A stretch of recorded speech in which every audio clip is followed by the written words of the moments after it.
2, 1. Hey y'all, welcome to another episode of the APAC Podcast. Today we have the old gang back, fresh from talking about relationships. So as always, I'm LJ, I'm your historian. My pronouns are he, him, his, and yeah. Hey everyone, I'm Matt. I'm the treasurer for APAC, pronouns he, him. Hi, I'm Janelle. I am a PR marketing co-chair and my pronouns are she, her, hers. Hi, I'm Christine Angie. I'm the other PR marketing co-chair and my pronouns are she, her. Hi, I'm Eliza. I am the secretary and my pronouns are she, her, hers. So for today's topic, we're going to be talking about Asians in media. With all like these Asian American films like coming out, like written by Asian Americans, casting Asian Americans, like it's pretty cool to like see like how this is changing in terms of like Hollywood and representation. So yeah, we have Janelle first up talking about finding the value of representation, especially when growing up. So Janelle, you can take it away. Yeah, so identity is very heavily influenced by media, whether it's films or like movies or television or just social media by a very young age. And especially films, they play a huge role in telling stories of history, but it's very noticeable that Asian history is widely excluded in that. That exclusion shows that Asian children will subconsciously internalize an omission of Asian faces in the content they watch. And research also shows that even when Asians are represented in media, it's usually from racial stereotypes and for basically parody and just exaggeration. And from that, kids still feel shame and anxiety because of it. As sourced from The Importance of Authentic Asian American Representation in Hollywood from the website scholarsandstorytellers.com. Mm-hmm. Period. Okay. I don't know about y'all, but like growing up, like looking at like Asian American or Asians like in media, like you always see like the geek or you see like the shop owner and stuff. And I feel like the only like place of representation that I could look towards was like Jackie Chan or like martial arts movies, you know? So there was never like a fine line. I'm not sure what y'all think or what y'all used for representation growing up, but I want to hear you guys' thoughts. I definitely use Brenda's song as my source. Wendy Wu, Homecoming Warrior? Yes. Movie right there. London Tipton. But yeah, also there's like the very controversial character of Long Duck Dong from 16 Candles, if anyone has seen that.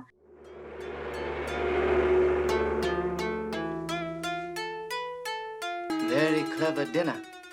Appetizing food fit neatly into interesting round pie. Dong has only been in our country a short time, Fred. I think we could all help him assimilate. Oh.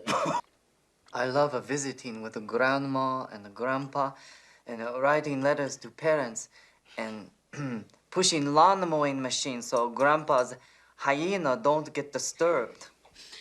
Hernia! 81. Yeah, he's very controversial and he was just used as like a little gimmick for Asians, and it just obviously did not age well and was not good in the first place. Mm-hmm. I feel that. Matt, what did you watch growing up? Power Rangers or anything like that? There was, I will admit, there was a lot of Power Rangers going on in the house when I was a kid. There was also, I believe it was a Jackie Chan cartoon. Oh, I forgot what the title was, but it was actually pretty good. It was on, I think, one of the Disney channels, I think, but it was good. It was the most representation I think we get in cartoons, maybe besides American Dragon Jake Long. In terms of children's media, I think that's the most representation that that Asians got back in the day. But even farther back, like you said, Bruce Lee, Jackie Chan, all the martial arts style movies were pretty big back in the day as well. Bruce Lee became like an infamous figure in Hollywood trying to get all these other projects off the ground, but he sadly wasn't able to get most of them off the ground because, as many articles I've read have been saying, the American audience at the time wasn't really ready to see an Asian leading man, so he kind of got pushed to the side in shows like The Green Hornet and some of his other projects. Christine, do you have anything to add? For me, the representation I got was through a lot of YouTubers. So like growing up, I'd watch like Bub's Beauty, if y'all know her, or like From Head to Toe, or like JK, if y'all know who that is. But other than that, I got a lot of my representation through music. So like when I was real young, like fifth grade or like middle school, I got really into K-pop. Like that was the peak of my K-pop phase. And I felt like I was really into it because like, they're all Asian and like kind of relate to it. And it seemed like, it's like, oh, like they look similar to me. Oh, like, it's like, I don't know, it just felt more like welcoming for me. But then like at that time, my friends like who weren't Asian would always be like that was the time where K-pop was like kind of seen as weird. Like people weren't as open to it. And so I kind of got like shamed into like saying I listen to K-pop because it's like, I'm just trying to find my representation of my culture. But then when I do and share it, like people like diss me for it. They're like, why would you listen to that? It's so weird, you know? Mhm. I guess going like back to like your experience, like I definitely watched like a lot of like YouTube for sure because whenever it came to representation, like there was really none because it'd be like older Asians and there's like no younger like Asian Americans, because it's always like Asians and then like Americans or like I guess like quote unquote like white like culture, there was no middle ground. So I definitely watched lots of JK and we can get into that like later, but I feel like because like I wasn't able to find like representation growing up, like I had like kind of lower self-esteem because I didn't know what to subscribe to. Should I subscribe to like the geeky Asian? Should I, do like I don't know how to fit in. So I feel like Janelle has more to say about that actually. Yeah, there's definitely a huge correlation between low self-esteem and negative media portrayals of racial groups, along with lack of representation. I definitely felt that when I was young. I hated my eyes. I hated my culture. I hated that math was my best subject because it was just such a huge stereotype for Asians. I hated like I remember being so afraid to answer questions in math class just because I didn't want to be stereotyped like that and labeled like, oh, of course she's good at math. She's Asian. Like, I'm good at math, but like, come on now. To add on to that, like at school, like people would always look at me as the tech guy just because I was Asian, but it was kind of funny standing up to stereotypes and saying like, bro, I don't know, so definitely. Did you all like were you all like stereotyped at all like growing up by chance or was it or do you guys have like experience with that? There were. Oh no, go ahead. Oh, thanks. If anything, I was called out for not fitting the stereotype. Like I remember in 6th grade, someone said to me, "Wow, you're really loud for an Asian," and that really stuck with me for a really long time. Well, that's dumb. Yeah, right. Mhm. Matt, you're about to say something? Oh yeah. Yeah, there were a few times in elementary school, I'd say, in middle school, where kids would be like Janelle said, "Oh, you're gonna answer this math problem. You're Asian. You should be good at math." Kids would come up, be like, "Oh, you're Asian. Do you know martial arts?" And I'd be like, "Oh, you're trying to catch these hands? What?" But yeah, no, I didn't at that time, so I wouldn't really be able to back up any of that talk. But one way I kind of think that the oversaturation of, I guess, going off of my little experience, one of the negative ways that Asians in media, the oversaturation of like martial arts, it's also kind of been, I guess, also into a stereotype as well, like the whole math thing, the whole being smart, becoming doctors, stuff like that. Most definitely. Christine, do you have anything to add to our experiences? For me personally, it was always weird. Like when I'm with my non-Asian friends, I always felt like, oh, like I don't relate to all that stuff. Like there are certain things that they would do that I just wouldn't get because like of my culture. But then when I'm with like my Asian friends, there's things that they would do and I'd have to ask like, oh, I don't know what that is because like I wasn't as much into my culture as I am now. So like there'd be certain things like I don't know. There'd be some foods where like, oh, let's go out to get this food. And I'd be like, I don't know how to eat that, or like, I don't know what to get. They'd be like, what do you mean? Like, you're Asian. I'm just like, I'm not exposed to that. Mhm. And so, yeah.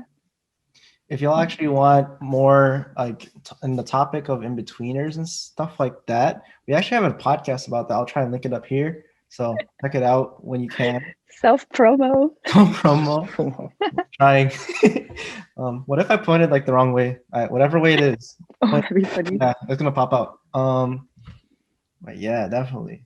Matt, to build up on like what you're saying, how like our like kind of like traits that we like, or I guess like how we're portrayed in media, like kind of become stereotypes for us. Like it's pretty interesting how like yeah, just like people's limited knowledge of us like becomes like their reality, even though they don't even know us. So that's pretty interesting. So to see how much progress we've had like in the right now, like when it comes to like Asian roles, we gotta look at the past. So Christine actually has a bit about classic Asian American roles back in the day. Yes, I do. It's messy. Oh my gosh, it's messy. So, the latest I really researched too was like the 1920s era. There was this really big silent film actor who was Asian. His name is Sesu Hayakawa. Sorry if I butchered that. Yeah, he was like a really like well-known silent film actor, and he was like getting like really big, lots of publicity. And he's like one of the people that started really being vocal about how he didn't like how Asians were being portrayed in the media at that time, because he found a lot of the things back in that day offensive and not accurate at all. And to go off of that even more, around the 1930s, we have another silent film actress. Her name's Mae Wong, and she was really limited to supporting roles because a lot of like production companies or production studios like didn't would say they don't have leading roles fit for her because of her ethnicity, which was like bogus. Like, why?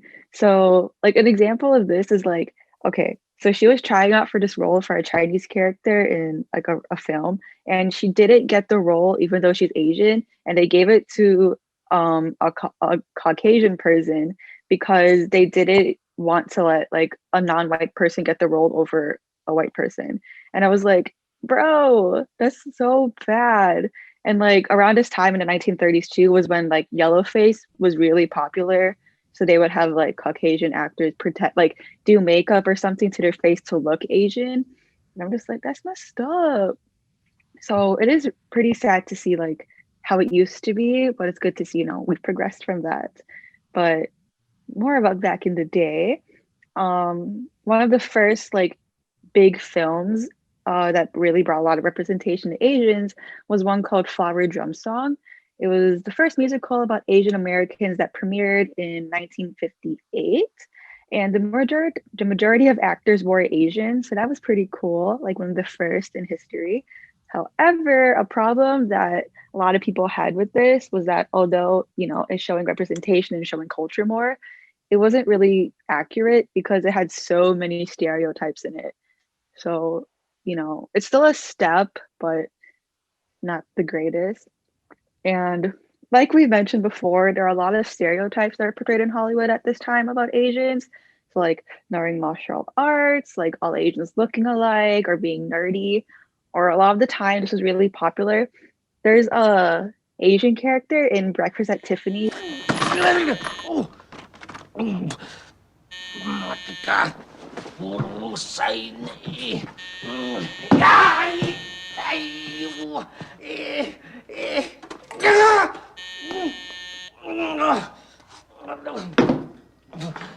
Mr. Go right through. Someday, Mr. Go right through. No one's ever seen that, and they mock like the Asian English accent. Some people call it English, so it's like, like when an Asian is first learning English, they may still have like their home accent because that's their culture. But a lot of people would mock that, which I thought was kind of sad. And a lot of that is represented like is in media, like popular media. Like a lot of people have seen Breakfast at Tiffany's and like talk about how the movie is so good and all. And I've personally never seen it, but then when I saw that scene, I'm just like, that's so offensive and like so inaccurate. I'm like, why is it like that? But yeah, I thought, yeah, the past is messy and not great, but it's good that we've gotten past that and improved. It's crazy how you brought up like the mocking like accent type of thing, because I was actually gonna bring up that like Mr. Miyagi, Pat Morita, like in like the Karate Kid, Like he's a San Francisco born like stand-up comedian, and he has like he's pretty like Americanized, like, but like when he does his role as Mr. Miyagi, he has to like play up his accent and like, you know, sound like with the like, you know, English type of thing. So that's just in it just makes it just kind of bad, I'd say. But I guess like back in the day, he didn't really have that many roles he could play, so that's the only thing he could do if he wanted to be an actor. So sad as it is. I think the thing with all the stuff that happened in the past, people now are going to be like, y'all can't complain because we've made it so far from what we used to be. But honestly, there still are a lot of problems in the media because we do have like all Asian cast, we have some Asian lead characters, which is good, but a very important thing is the behind the scenes stuff. So like I know with Mulan, the guy who wrote the soundtrack, the costume designer, I think they were white. So yeah. Yeah, that's one thing to consider, like producers, writers, like all of that could have a factor into like who like what is shown, because at the end of the day, like the editor at that like in the editing room is like cutting things in and out, you know. So I feel like for me, like seeing a lot of old Asian stuff, like seeing Asians in characters as like doctors or like nurses, it just always like put this thought in the back of my mind. It's like, oh yeah, like that's what I'm supposed to do, or like that's what's expected of people like me. And then like growing up, it always like bothered me because I was always like, I don't want to do that. I don't want to be like that. It's like the whole stereotype thing, like I'm expected to be like in the medical field or something, but it's really not for me. But I felt like it had to be because of who I am. now, were you saying something at all, or no? Not really. I was just gonna go off of Eliza's point about Mulan, about how that movie was almost kind of a step back in some ways, because when the movie was shot in whatever location they were, I believe they were by some kind of really bad camp, right? For which group of people? I totally forgot. But there was like a whole internment camp situation there, and they kind of the entire shooting crew and cast kind of just ignored it, and then the lead actress for Mulan kind of came out and endorsed the Chinese government, which I get is probably something that they forced her to do, or else she'd disappear, come back in 5 years, and be very pro China government at that point. But in some ways, it's associating Asian culture with those negative ideas, and it kind of was in some ways a step back. Mm-hmm. Building up on what you were saying, Eliza, about how people are going to say you can't complain because you already have your representation. But I feel like we can't stop unless like everyone's story is told. And then that's not really possible because everyone has their own like upbringing and background and stuff. So that's just pretty dumb. Like, I guess like if someone says that to anyone. So that's my 2 cents. Actually going back, so Christine like referenced like classic like roles that like Asian Americans had. Back in the day, like when I was trying to like fit in, because I went to a predominantly white school and I wasn't able to explore culture like through Asian Americans and Asians in general, I used to watch lots of YouTube because on YouTube you're actually able to see Asian Americans not filling those stereotypical roles like as like quote unquote Asian. So like Timothy DeLaGhetto, like Ryan Higa, and like JK Films, like they kind of showed me like a different outlet. So it was pretty cool to watch that growing up and kind of exploring like my identity that way. Did y'all have like an experience like that growing up? I know like Christine already touched on it a little bit, but I definitely watched a lot of Ryan Higa. He was like my main Asian YouTuber. And I just remember thinking like, wow, you like he's funny and like he's also like the main character. Like, wow, Asians can be the main character and they don't have to be like a side character all the time. yeah, when I was watching like Timothy DeLaGhetto, like he would do like Dear DeLaGhetto videos. So then people would ask him like relationship advice, like growing up advice, like stuff like that. So seeing him like be his own person, like he didn't fit any stereotypes and like he kind of assumed roles that I thought wasn't possible for me. It was pretty interesting to see, and then it was good watching him growing up. Anyone else have any experiences? Oh, Christine. Sorry, I was gonna say for me, I watched a ton of Wong Fu productions growing up. So those are my main. And it'd just be cool because they would post like all these skits, like the things they or like just videos of them like doing stuff, like just for like entertainment. But then they'd also post things like educationally, like about like yellow fever or something. And it's like I'm also learning more about my culture while still being like entertained and seeing like love stories, like not just like the ones I see on TV of like mostly Caucasian people, but also like Asian people. And I'd be like, wow, like we go through this too, like it's all the same. It'd just be cool seeing people that look like me on screen. Mhm.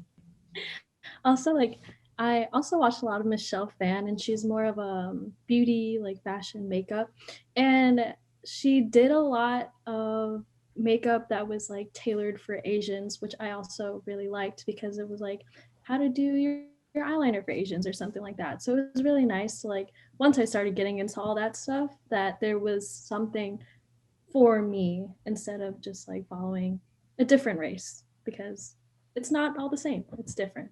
Most definitely. Most definitely. That's so Um, true. My makeup used to look crazy. I was watching like eyeshadow tutorials that just did not match my eye shape. So I feel like these days for sure, Hollywood is actually casting a lot of Asians, which is good. I feel really happy for our younger generations and like like I have a younger brother who has Asian American and Asian like role models to look up to. So on the topic of that, we have Matt actually talking about the state of Hollywood now regarding Asians. So All Matt, right, I got a long laundry list for this one. I know a lot of people have seen Crazy Rich Asians back in the day. Not back in the day. I think it was my first year at ISU. APAC actually took a bunch of the GA to go see Crazy Rich Asians in theaters when theaters were open. And that was, I guess, the first movie of its kind with a fully Asian cast, and it was a massive hit, which prompted a sequel. Maybe it might come out. There's still talks about it. They're still writing it, but that's still kind of up in the air. And more recently, the hit Oscar winner Parasite came out and basically swept every single Oscar award that it was nominated for. Excellent film. I tried to push for the movie night this year to be Parasite, but I was outvoted, and we're watching Crazy Rich Asians again. I'm not bitter. Don't worry, maybe a little bit. In other, I guess, more current releases that are coming out in March, we have Boogie, which is a Eddie Huang work. He's the writer of Fresh Off the Boat. This movie will be telling the story of an Asian American kid growing up in a more urban area and trying to achieve his dream of becoming an NBA player. Also, Pop Smoke is in this movie. If you're a fan, Janelle, I see you kind of. Pop Smoke. R.I.P. Pop Smoke. Yeah, for real. But yes, it will be out in theaters March 5th. Big, huge project. Looking forward to seeing that. Also, coincidentally, coming out on March 5th is a Disney product, which is Raya and the Last Dragon, which is starring Kelly Marie Tran and Aquafina. A trailer recently dropped. I sent it to the group chat. Be honest, did any of you watch it? Which one are you? I will watch whatever links you send, bro. Okay. All right, I see. Yeah, Janelle, you were saying something? Trailer? I've already seen it, Matt. Okay. Okay. Good. Just checking. Where was I? Oh yes. So I thought the trailer looked pretty good. I'm excited. We didn't see a lot from the first teaser trailer, but now we have like a whole plot. It's very Asian based, I guess. All the characters, all the villages. It feels a lot different than Mulan, I'd say. This isn't your typical Disney princess setup movie. Let's see what else is coming out. We have Shang-Chi, the first Marvel Cinematic Universe Asian-led franchise. He's going to be played by Simu Liu, who was on Kim's Convenience, if you know about that. I think their 5th season just dropped. I think my family watched the whole show without me, and I'm sad. Just like when they went to see Hamilton without me, they just love leaving me behind. Wow. The cast will also contain Aquafina, who has her hand in almost all modern Asian projects at this point. Good for her. We got Michelle Yeoh from Crazy Rich Asians, the mother figure, the scary mother figure. Everybody can kind of see, I guess, a little bit of their own mom in that character in some ways, I'd say. It also includes Ronnie Chang, Tony Leung, and a bunch of other. But yeah, Shang-Chi and the 10 Rings is set to come out July 9th this summer. Hopefully, theaters will be open, please. I'm trying to see these in theaters. Come on. And then there's one little, I forgot to talk about Fresh Off the Boat, who are having their last season. They're having an hour-long season 6 finale coming in February. Sadly, they will not have the 7th season. This is another work of Eddie Huang, who wrote a book which cascaded into him writing the show. It tells the story of a Chinese family making their life in America. The entire show is based off of Eddie Huang's real life. Even the names of his entire family are all accurate. The names of his brothers are the same exact ones as the real life ones. So that's kind of cool. And then lastly, I wanted to shout out one of my current favorite shows. If you have HBO Plus, go HBO Max, not HBO Plus. Disney Plus is never mind. Yeah, go check it out. It's Warrior.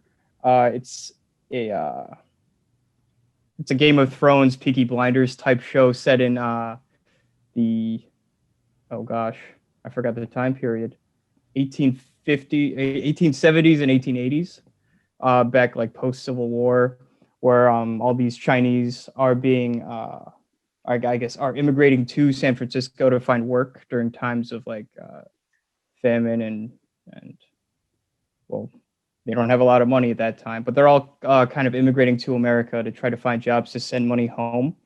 And the show follows Assam, who is a, well, for lack of a better word, a martial arts badass who comes in, who's very much modeled after Bruce Lee, searching for his sister. And we kind of see his whole experience in America at that time, all the racism that's going on, all the Asians that are being sent to the railroads to go to cheap labor, and how he gets involved with the gangs at the time, these San Francisco Tong, who are pretty scary. They're not a fun bunch, but yeah, it's a great show. Please go watch it. Hopefully they'll reboot it for season 3. I'm sad they canceled it, but yeah, that's my bit. Definitely. It's definitely great seeing representation like in Hollywood and stuff like that. I actually see like on commercials, and like I know Disney for their Christmas like special like Christmas animation in the UK did like a tribute to Filipinos with building paroles and then doing cultural stuff. So that's very interesting to see. Have you all seen anything like that, like mainstream media? Or I know Target's doing stuff though. They did like a Filipino thing too, and then a Vietnamese thing.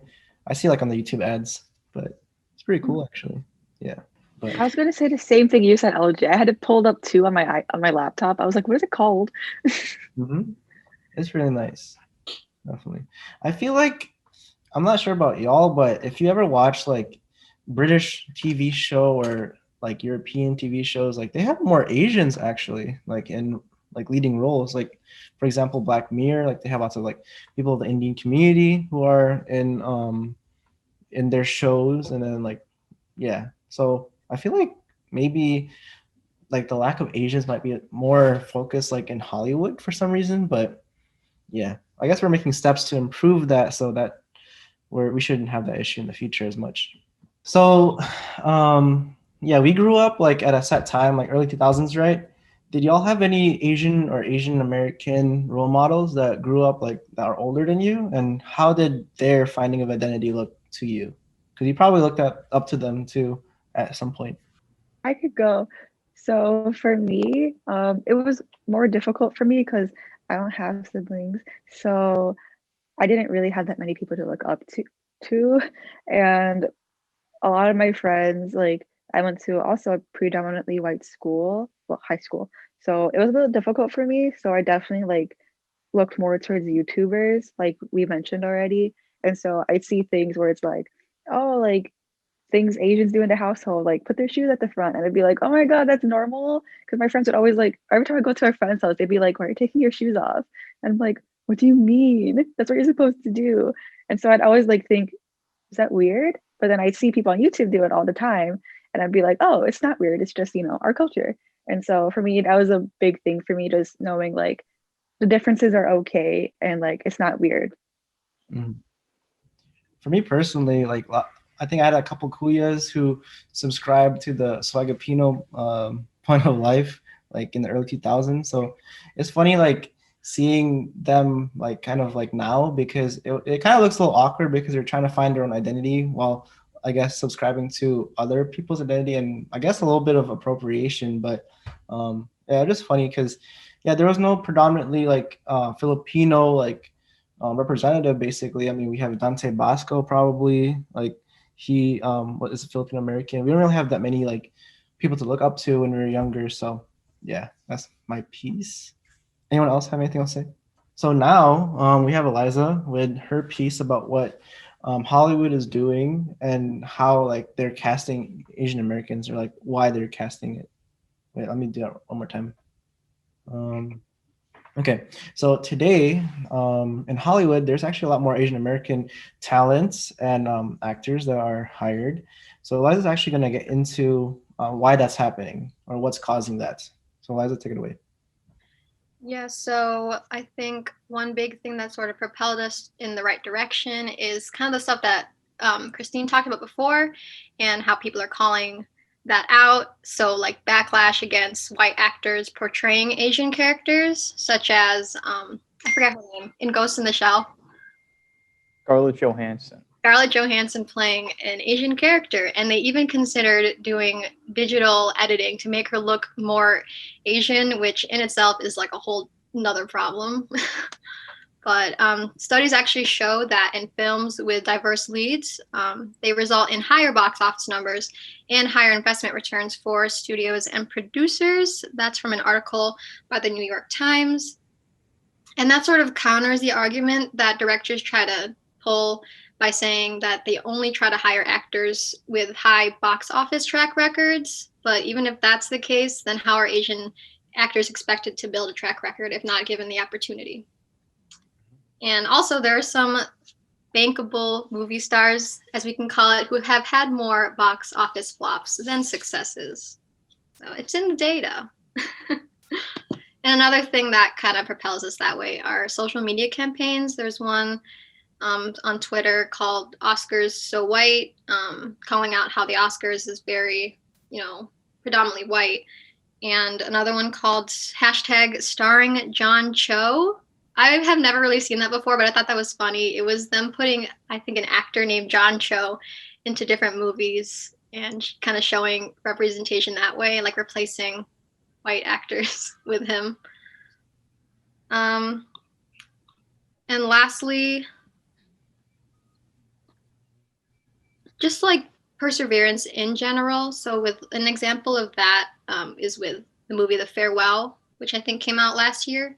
And that story was in development for a lot of years. And there were a lot of potential partners that wanted to change some plot points and even make some characters white. But the director, Lulu Wong, refused to change those details until the story was told correctly. So, yeah, we just had to persevere through all the stuff that people, that was, I don't know how I was just trying to end that. You're good. Yeah, I always found it weird how in Ghost in the Shell, like the main character, like everyone else is like Asian except for Scarlett Johansson. But technically, like in the anime, like she kind of looks similar. But that's just funny for me to think in Tokyo that only one, only one white woman in all of Tokyo, I guess. Yeah. Yeah. Not weird at all. Mm-hmm. So I think it's kind of funny how, like, the more, how should I say this? Like, the more representation we see, the more, like, free we feel to call out the lack of representation there is. So, like, for example, I know there's this one video on YouTube that I thought was funny. It's called Asian Bachelor or Asian Bachelorette. Wow. I thought it was hilarious. Yeah, because it's so true. Because I just started watching The Bachelor recently. And so, like, they really don't have a lot of representation on that show. I don't think there's been an Asian Bachelor or Bachelorette. There's just, like contestants. But, like, maybe there's, like, 2 out of, like, the 30 girls or whatever. And so I'm just like, it is kind of weird. So seeing that video is, like, a funny play on it, like calling them out in a way. Oh, there's no Asians on the show, so they made their own thing. It was like just Asians. I just think it's funny how like free we are to call it out now. No, definitely. Yeah, I'm not sure if y'all noticed, but I like watching lots of like old cinema, and like the old like cinema that would have Asians in it. It's always the same actor. There's always one actor like for decades. So in the '80s, there's this one like guy with like stereotypical like long hair and like like the Asian facial hair. So that's just funny how like that was like his only like I guess outlet to represent himself, and it was only one person. But today we have lots of like actors that are represent us. So that's good. So one thing that we neglected to talk about is music. So there's actually a lot of like Asian Americans and Asians like that are coming into music. I guess I'd talk about like 88 Rising is a diverse group of like Asians and Asian Americans who are putting forth their music in like a more front stage perspective. So like they're actually like getting attention of mainstream. So do y'all have any artists that y'all like that are coming into the mainframe? I know Christine, you listen to lots of Filipino music. You follow my playlist. So I do listen to a lot of Filipino like OPM artists, but there's also some that I recently discovered on TikTok that are pretty good. Like there's this guy named Luke Chang. It's Chiang. I may be saying that wrong. Like I saw him on TikTok at maybe, yeah. But I love his music. Mhm. It's so good. good. I'm just like, yeah. Or like there's this girl I saw, Jurina Montemayor, also really good. Yeah, I'm discovering all these like small artists this quarantine and like, seeing what they're about. And I really like their music. I also think it's cool. Like I didn't really listen to a lot of Asian artists growing up. Like the most I did was like K-pop, but that was it. And like I didn't know who the heck Jeremy Passion was in middle school or like most of high school too. Like I really don't have that representation. I didn't see it. And so now it's like most of my playlist is like Asian American artists. I think it's cool. Mm-hmm. Who does anyone else listen to? So I listen to this girl. She actually does really good covers of like songs. Marilu Villegas. She's actually a cover artist, and she sits on like if you all have seen her like video, she sits on her staircase, and it's just really nice. And yeah, she's really good. I listen to Rice Wine. Rice Wine's really good. Coming up, y'all should check him out. Very chill. And yeah, Jeremy Passion, of course. Anything else like y'all to add? I know Janae Aiko is, and I probably butchered her name. Part Japanese. Oh, part Japanese. Never mind. Oh, there's Russell. Russell's really good. I'm not sure if you know about Russell. Are you looking at your Spotify? Oh yeah, right now. I am too. Didn't know their names. Yes. Like who do I listen to? Ooh, do y'all know? Do y'all know Justin Vasquez? Yes, Love. Ooh. Take Me to Ooh. the Moon. Oh, those are the good ones. So good. I like his covers a lot too. Mm-hmm. Because I like that he does like covers of like songs I hear on the radio, but he also does covers of like Filipino songs too. And I'm just like, oh yes. There we go. Matt, I know you listen to lots of like, because I see your Spotify because I follow you. You listen to lots of like score music. You got anything to add in terms of music that you listen to? All right. First off, why are you stalking my Spotify, dog? It's a little bit weird. Second of Can I all, add you? you already know I be rocking all those anime openings, bro. Mm-hmm. They're bops, dude. Any anime fan out there knows that like 9 times out of 10 they're gonna be a bop. Easy, right there. There's one category, and 2, I'm gonna just be endorsing more like HBO Warrior right now, but their soundtrack pretty good. They have a bunch of like rap tracks. And fun fact, our headliner for Inspiration does have a couple tracks in this show. I won't give them away yet, but if you come through, he's in there. He's in a couple of tracks, but it's all pretty good. It's all like Chinese hip hop rap in there, mixed with, I guess, a couple English urban rappers as well. I'm not as familiar with the rest of them, but I've gotten into quite a few of those actually. They're all pretty good. Go check it out. Hi Brothers is pretty fire. They call them the Chinese Migos. They have really good beats, but I don't know what they're saying. Oops. It's in Chinese. That's funny. Umi is half Japanese. Mm, If anyone knows Umi. definitely. If y'all have been listening to Driver's License, Olivia Rodrigo, half Filipino, She's has been on Filipino. repeat. That's right. She's half. She is. Oh wow. There we go. Who hurt her? Representation. Who hurt her? Why? Is it Why not- is she so sad? Dang. Yeah.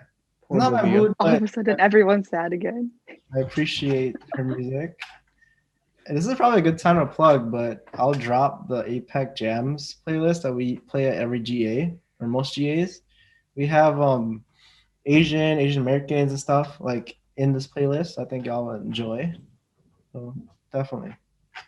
Watch Asian streamers. Asian streamers, what you I'd watch? say like Watch Lily current, Pichu, yeah. Michael Reeves. like current favorites or like something you're looking forward to that's coming out. I don't know. I just finished Attack on Titan. Attack on Titan is so good. Well, it's not. You didn't finish it. It's not over yet. no, Season I 4 is caught- going on. Caught up. I caught up to it. Nice. Yeah. Good. Oh, last episode was so good. I know. Oh, I can't wait for Sunday. Go. I'm dying. I forgot about anime. I watched Initial D. It's about Initial. Japanese street racers like in the mountains. Definitely something that's Classic. good. Yeah. LG, I'd recommend. There's a new anime coming out, or it's actually there are a couple episodes out. It's kind of the same Initial D style, but it's with skateboards instead. So it's about like Japanese skate culture, Oh, it's tight. downhill skating. I think it's called Skate the Infinity. It's like SK and then the infinity sign. If you look it up, you'll probably find it, but it's I'll pretty put- good. Same Bet. style. Very good. If y'all haven't checked out Japanese music, like Japanese jazz, lo-fi, and rap, it's so good. Like, I'm not sure if y'all know about Nujabes, pioneer of chill hop. So good. Anyone else have anything else to add? You said you were streamers, Christine. Who do you watch? I just started watching because I've been obsessed with Among Us, like obsessed. And I watch like, like OTV, Sakuna, like all those people. They're so cute Offline and TV. Yeah. fun. So cute. What's up? I was gonna say I don't know any other forms of media I could talk about.